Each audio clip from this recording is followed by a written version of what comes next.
Good day, gentlemen and ladies. So finally the day has come. Then I'm gonna bring my aircraft from Malmo Airport to Saint Honore Airport, and just to give you a glimpse of what has been done. It's a normal annual check, but I added new stuff like the new ALT. I'm gonna show you that later on at the end of the video. But here inside the cockpit, what I've done is I asked them to install.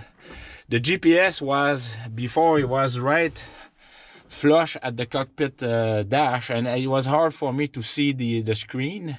So now they installed a bracket, which is kind of, so that way from my head there I'm going to be able to see it. Also, I had the CHC installed. That's a cylinder head temperature. This is $2,000 installation. That's the time. It took 5 hours.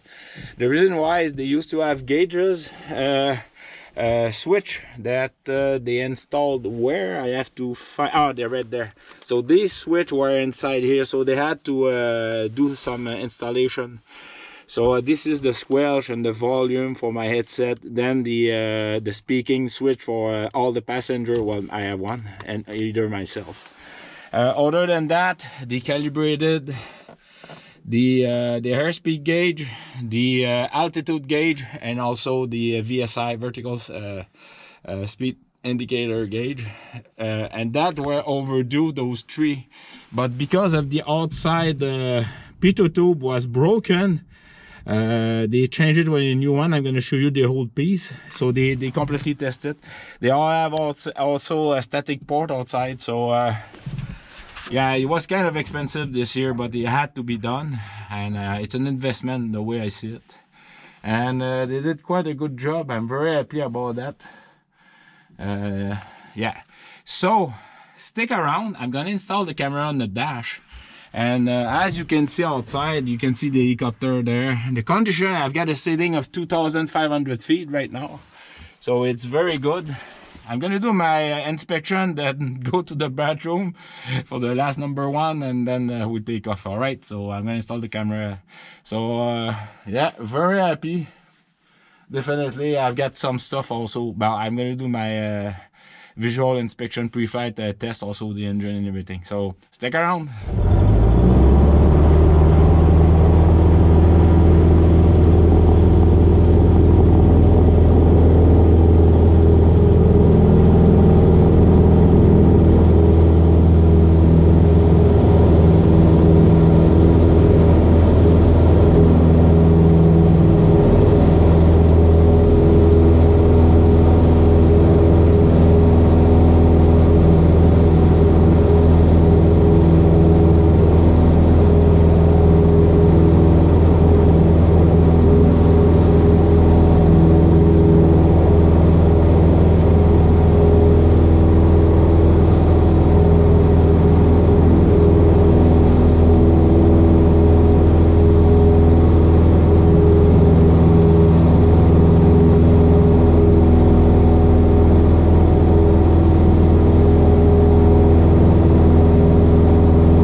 right, folks.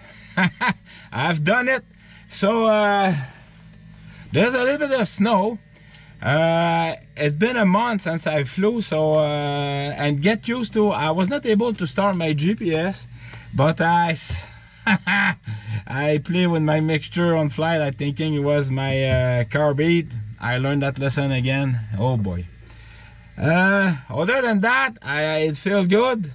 I can see my CHT. It was at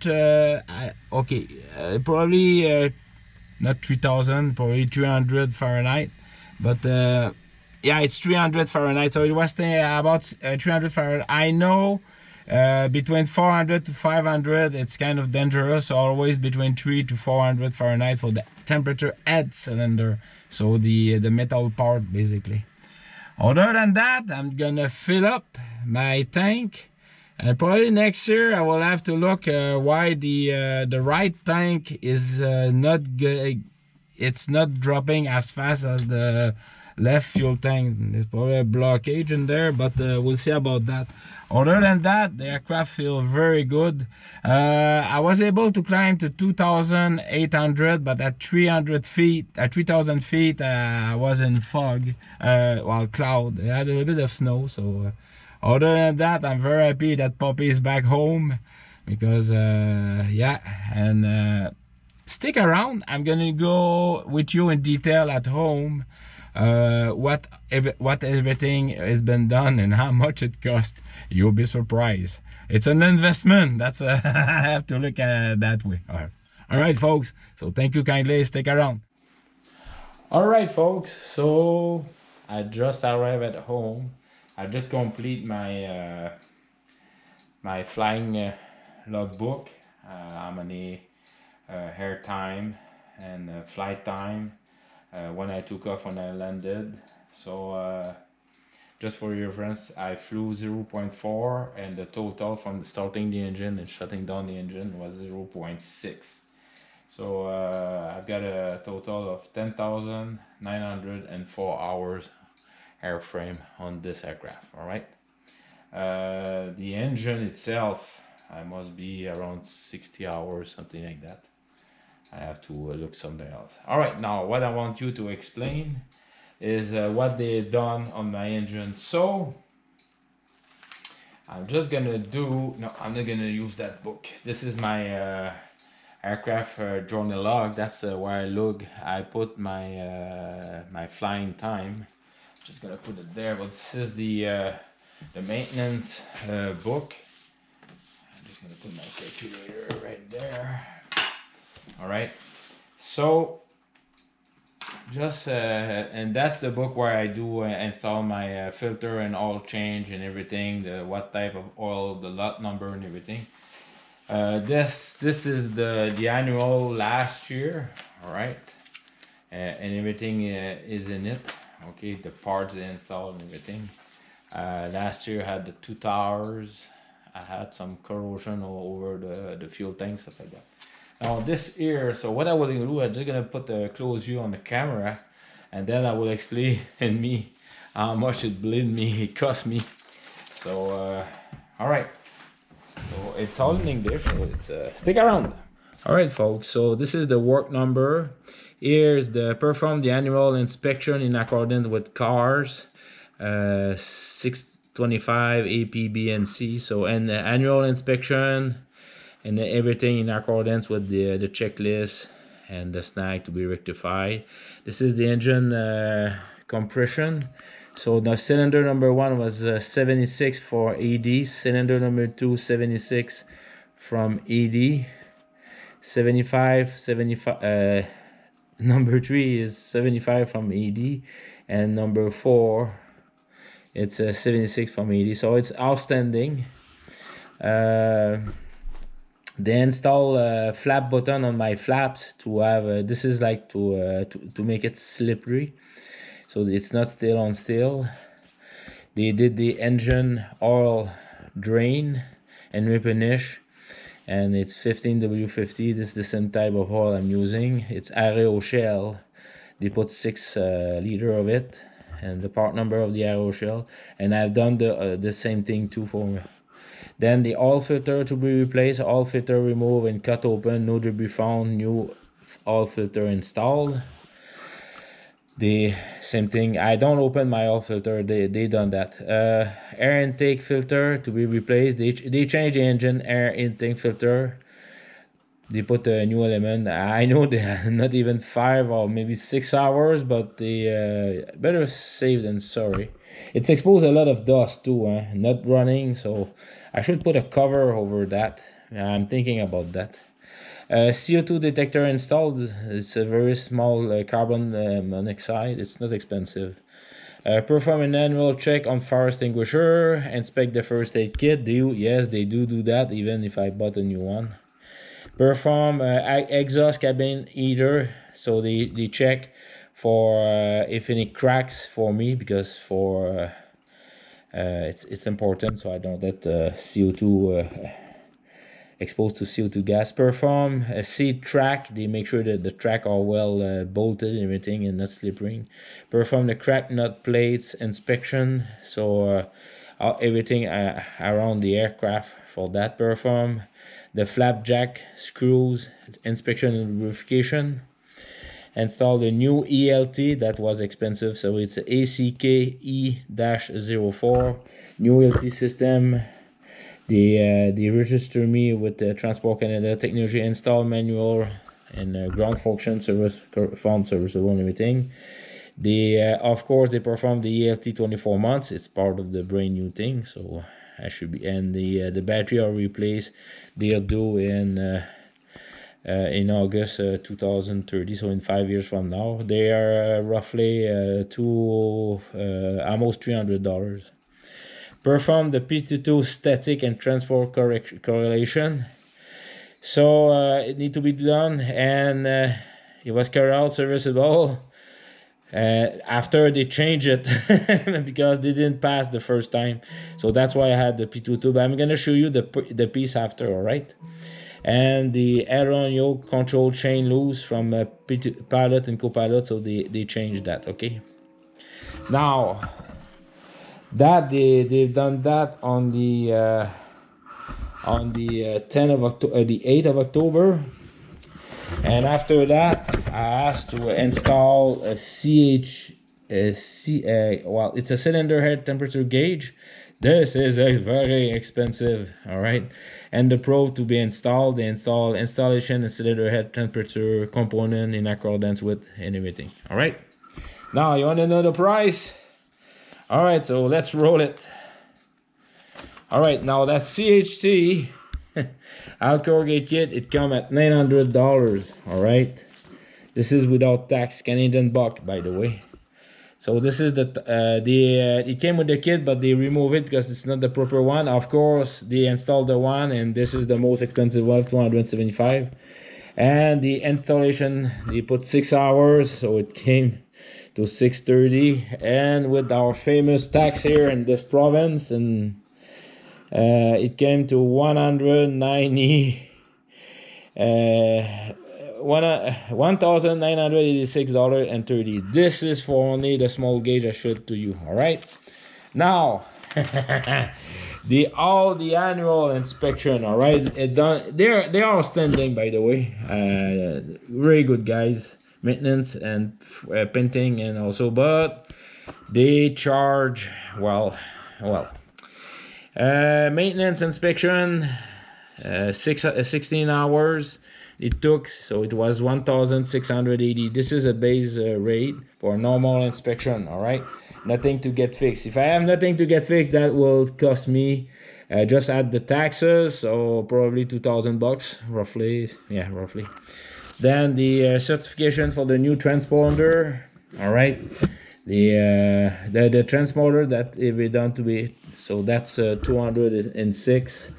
There, the certification for the encoder, certification for the altimeter. So everything is done. It need to be done. So that's climb up quite easy. So it's basically 300, 2, 5, 700 with tax, 800. So every 2 months.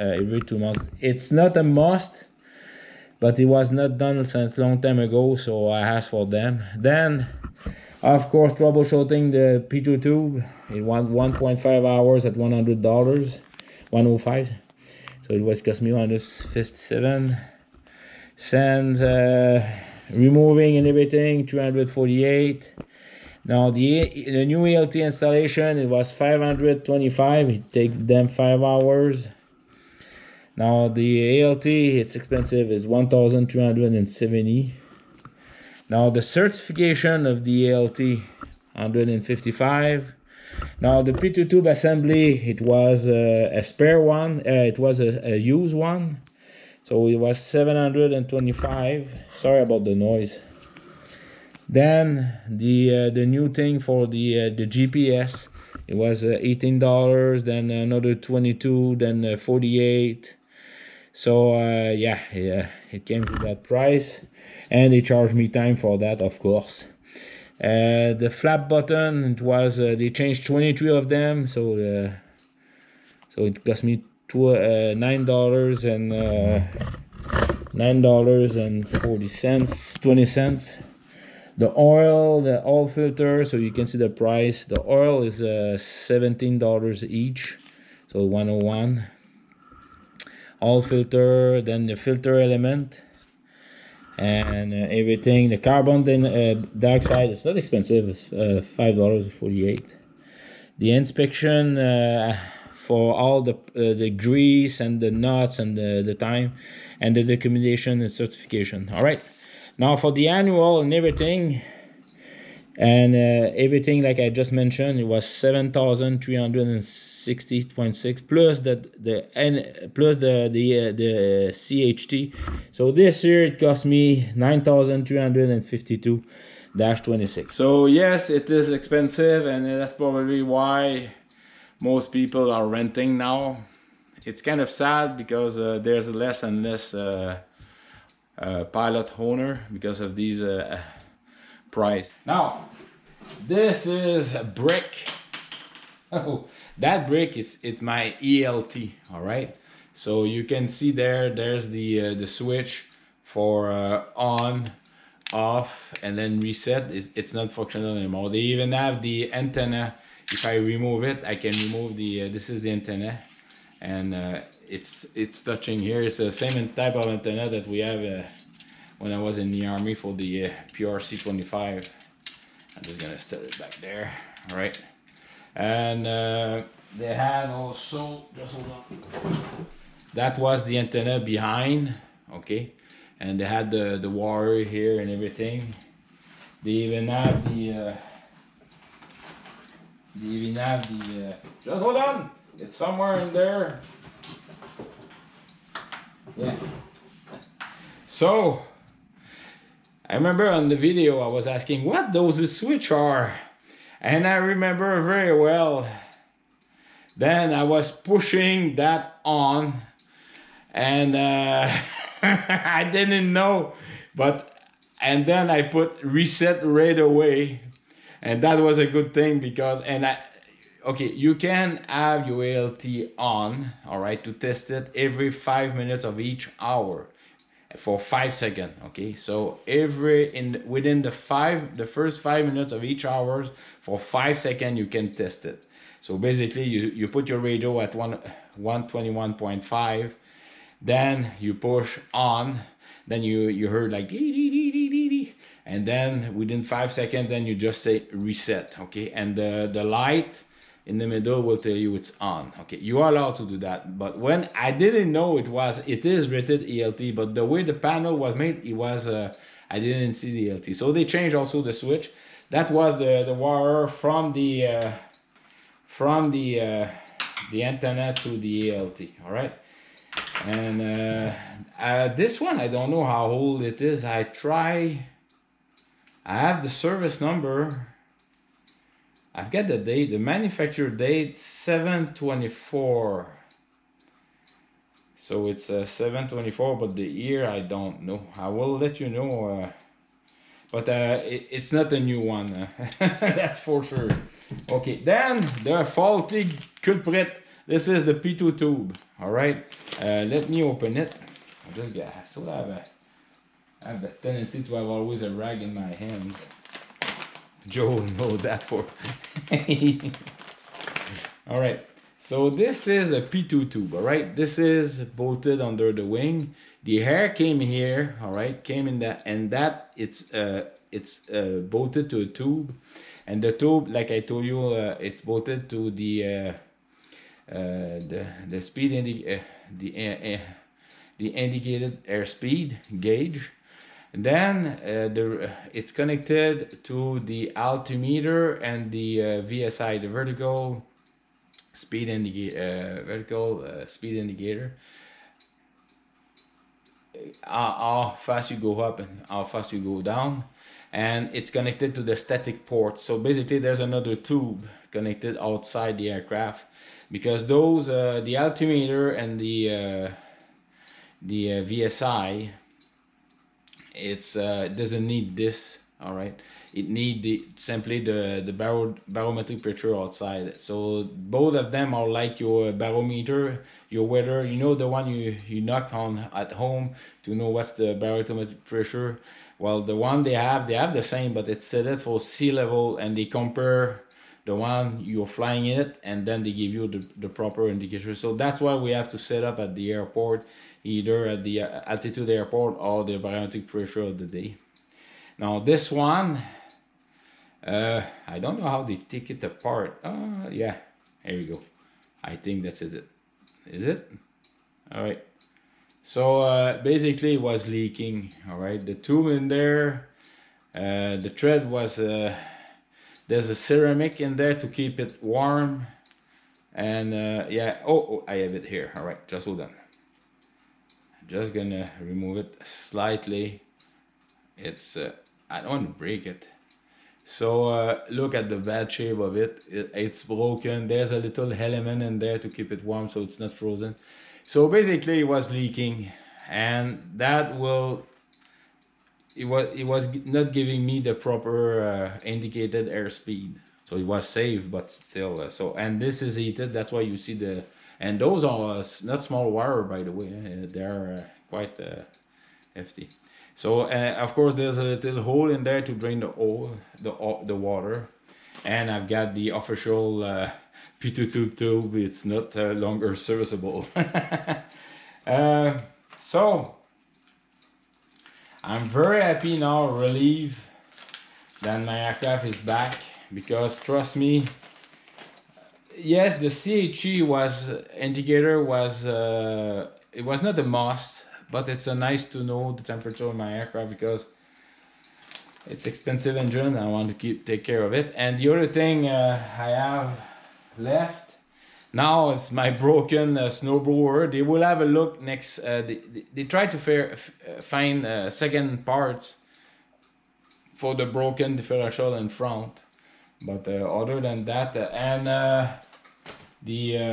now I'm gonna read and highlight the GPS, because I push every button, but I didn't put the right one to light it up. So that's why on the video you see me that. All right, so that was my short video about my aircraft going back. The only thing left now, I have to treat all the tarps,